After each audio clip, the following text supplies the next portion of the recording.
Ngayon, at ang naging troll, yung spokesperson ng Malacanang, Claire Castro, Yusek Claire Castro. Ganun ba kababa ang spokesperson ng Malacanang? Naging parang attack dog. Dahil kung basta magsalita, parang attack dog. Alam nyo ba, girl, ang pagsasalita mo, para kang attack dog. Alam mo ba, attack dog, sinabi ko na, pag nakaamoy ng pera, kakagat.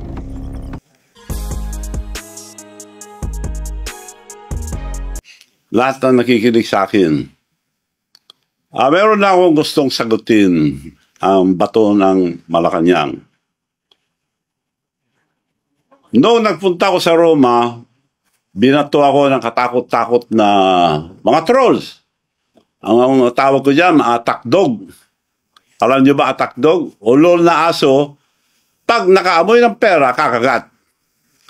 Now, sasagot, lahat, tandaan nyo po ito, isa lang ang salita ko.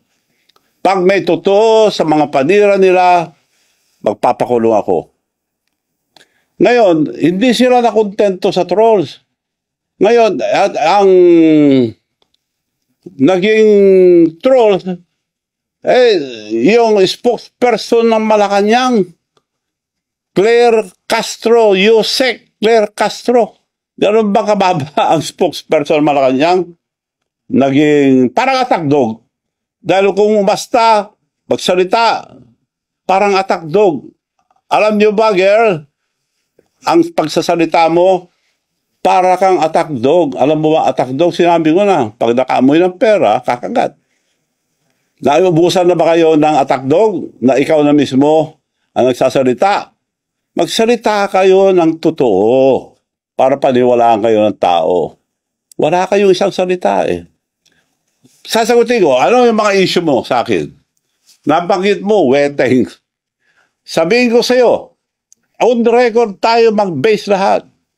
Kung gusto kong weteng panahon ni GMA, madami akong makukuha. May kinunab ako, mas isa, magtanong kayo sa mga may ng STL, yung mga nagpapaweteng nung araw, doon sa bayan, sa probinsya ni Presidente. Wala akong kinuha. Kung interesado ko, ang dami kong nakuha. O, yun ang sagot ko sa weteng. Ano pa ang issue? Ang dami pong binabato na hindi totoo. Ano pa ba yung mga issue niya?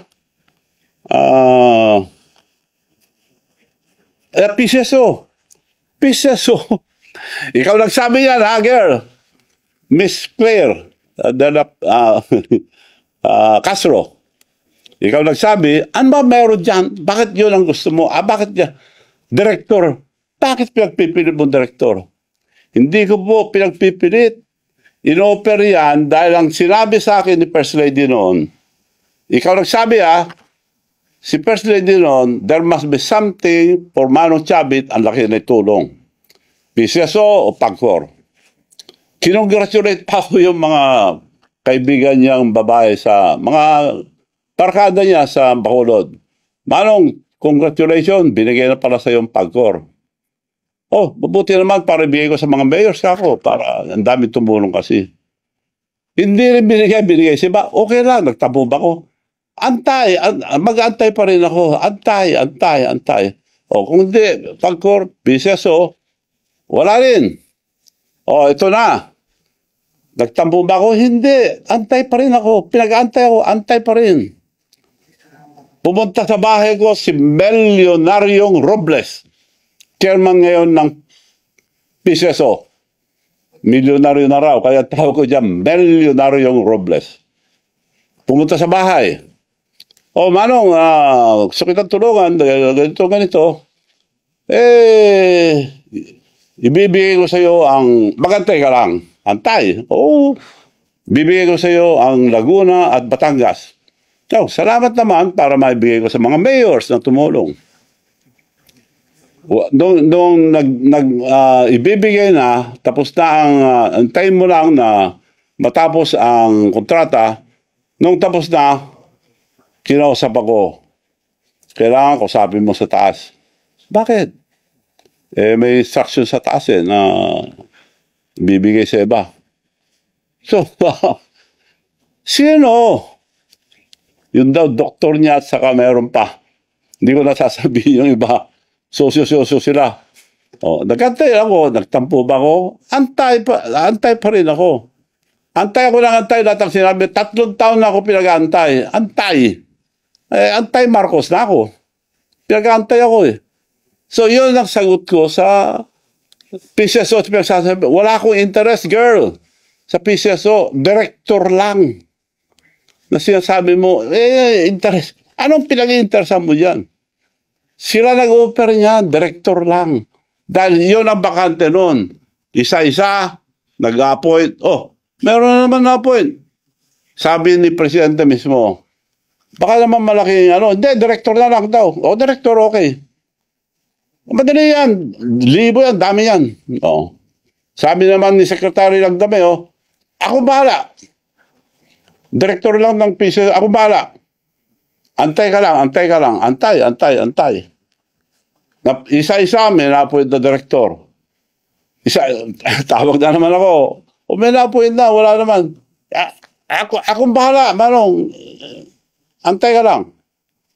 May na-appoint na naman. Magkita kami, akong bahala. Maantay ka lang. Hanggang napuno. To cut the story short, napuno. Ayun. Hanggang ngayon, wala. So, wala silang isang salita. Kaya ikaw, girl, dapat isa lang ang salita nyo, huwag kayo magsinungaling. Dahil lahat ng sinasabi mo, puro kasinungalingan na panira lang sa akin. Kaya para kang, kung umasta ka, para kang attack dog. Alam mo na attack dog. Ulol na aso, pag nakaamoy ng pera, kumakagat. Parang ganun na ang tsura mo sa, hindi ka na spokesperson ng Malacanang. So, umayos kayo dyan. Spokesperson supposed to be a professional, hindi attack dog. Bago kayo magsalita, i-check nyo muna kung totoo. Puro kasinungalingan yung panira nyo sa akin. Sasagutin ko sa isa. Kung babanatan nyo ako ng mga kasinungalingan, babanatan ko kayo ng doble. Hindi ko lang nadala yung papel dito. Sa susunod, papakita ko. Senator pa lang, ang presidente, may kaso na. Yun na pulis. Dinemanda na siya. Nakademanda siya. Pakawa mo nga yun. Hindi ko lang nadala. Yun ang on record. Ako, binabato nyo, puro haka-haka, puro sali-salita na hindi totoo. Ito, pag nagsabi ako, totoo. Sinong may kaso? Nademanda si Senator Bongbong Marcos. Panahon din na Napoles, kasama siya ron. Sabi ko to, hindi ko sinasabi to dahil lang sa kasinungalingan mo, sasabihin ko lang to. Sige, magsinungaling pa kayo. Eto. Bongbong Marcos sued for plunder over pork barrel scam. Ayan ang nakarecord. Madam Spokesperson. Ito. Girl, tingnan mo ito, girl. Ito.